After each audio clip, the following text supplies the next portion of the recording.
How to allow access to Telegram X to your file in your device.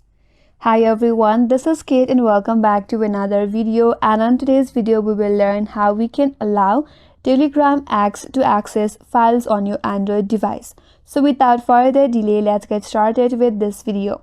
For that, you have to enable the file permission via your settings. So for that, you have to navigate to the Telegram X application in your mobile device. Tap and hold on it. Now tap on App Info. Once you land on it, App Info, scroll down and head towards the permissions. So under the permission, you have to allow the access for the files and media such as photos and videos. Tap on it, then tap on Allow Permissions. You can go back. If you want to allow permission to the music and audio, you have to tap on it and then tap on Allow. Now you can go back. So that's how you can allow access to Telegram X to your files in your device. And that's all for today's video. Hope this video was helpful. And if you're new to our channel, consider subscribing. Thanks for watching and stay tuned for more videos.